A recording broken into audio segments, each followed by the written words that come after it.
Hey folks, it's the Stoned Nerd talking to you here. Yeah, today this is a new thing for me. I don't actually usually do YouTube. I watch a lot of YouTube. I love watching people talk and gossip about games, talk about their opinions about games. So, if you're into that kind of thing, you're in the right spot. So, get comfy, stay tuned, and be prepared for some epicness. We're about to talk some games. You guys down? Okay, today I want to talk about a system that's very near and dear to me, to my heart. For all you guys out there who just can't get enough like me, this one's to you guys. Let's see. Some people say that this was one of Nintendo's worst systems. And then people, honestly, I don't even understand. I don't consider them in my league. Not that I'm better than anyone. We're in different levels. And that is none other than the infamous, the amazing Nintendo Gamecube. Yeah, the Gamecube. What do I love about the Gamecube? Okay, for one, great exclusives. Cool history behind it. It's a sentimental value to me. This system has sentimental value for the reason that when the PS2 and the Xbox of that generation were out, I was the one who had a Gamecube. Simply. That was it. Let me turn this off.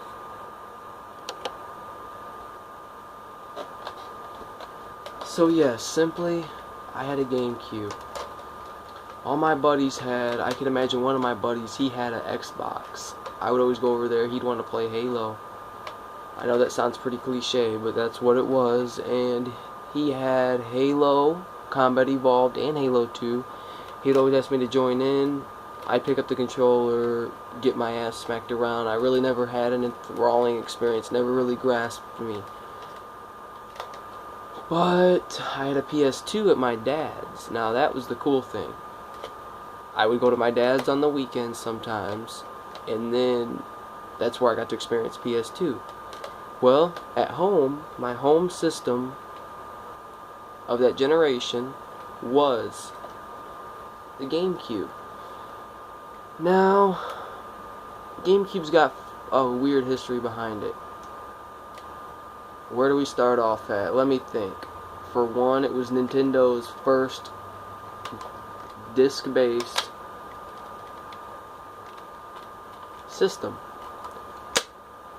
No disc in there right now. I don't like to put and leave discs in my systems. When I move them around, it scratches them. I am really uptight about that. Now, let's see, the Gamecube. It's just so amazing. Oh, got the Game Boy player on there. No other way. You want to play your Game Boy games on the big screen? Get that Game Boy player. Pick it up while you can. Because everywhere I go, they're charging about $40 for the thing. If you can get it for cheaper than that, sorry about that. If you can get it cheaper than that, go for it. But if not, point is, just get a Game Boy player. If you can get one, get your hands on one. If you are a fan of Game Boy Advance titles, such as, say, if for instance, like me, I like to play my games on stereo surround sound in a big fat ass sound system. If you're like that and you want to experience Game Boy Advance games, great alternative. Better than, and if you're really uptight like me, you want to have the actual hardware. The Retron 5 will do. So, yeah, let's get talking about the Gamecube. I'm going to go through a stack of games here and just talk about some of them. Pretty average thing going. But these games are special to me, so I got some stories for you guys. Maybe, maybe not. You guys got to understand, I'm new to this whole YouTube thing, so just hang hang by the seat of your pants and just sit back and enjoy. Get you a cig, get you a drink or whatever, anything, food, whatever you're into, get you something and get comfy. Because we're going to talk some games. If you guys don't mind, give me a sec.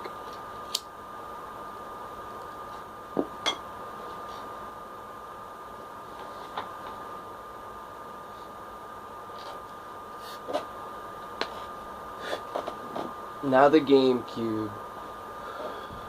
One big reason I love the Gamecube. Nintendo. Franchises. Let me give a few reasons why I love the Gamecube. Well, look, I am just such a fucking fanatical person for video game systems. This fits right along in my thing. I just love this system. It's got a handle, so when you want to take it to your buddy's house. And I saw the other day, it's smart. What if a little kid was carrying this system? It's easier to carry. I was a kid. I had a GameCube. I could just carry it from room to room. Pretty cool. What game's in there right now when it comes to the GBA player? Nightmare in Dreamland. Remake of the NES game. Own both of them. Music's amazing. Butter Building being one of my favorites. There's a lot of tracks in there I love, honestly, music tracks. Alright, get talking about them stack of games. Now this one's got some cool history behind it. I honestly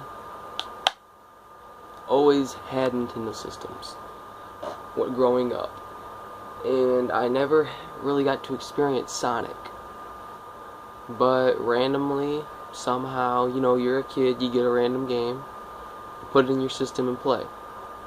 That would be, for me, Sonic Adventure 2 Battle, the port of the Dreamcast game. Now, what's there to say about this game?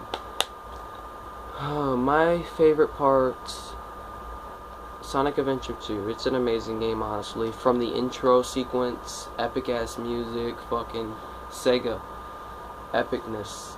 It's fucking stellar. You've got, they introduced Shadow in this game, if I'm not mistaken. I might be wrong about that. Pardon me. Tell me in the comments below if I'm wrong. You had the Chow Garden. I love the Chow Garden music. What else do we have? A lot of the theme songs are amazing. We got some great music for this game.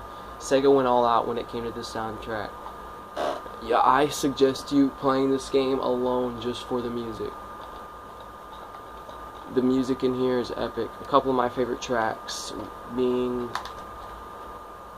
obviously, everyone loves City Escape. That's the most popular one. If you ask me, I'd go with something a little more lesser known, like the boss battle stage between Shadow and Sonic later on. I'm mistaken, I think it's boss 6 in the sound test. What else do we have? Knuckles' theme, One of my favorite themes, honestly, is Rouge's. I love Rouge's sound in this game. It just sounds epic. It's got this guitar and just these soothing lyrics with this woman, and it's a nice sound that sounds different than Tails, Knuckles, and Sonic. You got Sonic with the rock, kind of the fast rock, Knuckles with the kind of rap, pretty cool, fits him. Then you got Tails with like the, I don't know how to explain it, but it's like a girlish, wanna be strong type rock and roll. You got Shadow, dark, edgy, Eggman. His Eggman's theme to this day is epic. Honestly, we got some good tracks in there, but the gameplay, from a casual playing the game standpoint, from level to level, enjoying the graphics of this game are very nice. That's one thing I gotta give credit to it. This game holds up extremely well, especially in 480p graphics. Oh my freaking gosh. Alright, YouTube, 10-minute deadline's coming up. I'm gonna have to cut it short. Make this a part 2. Catch you later.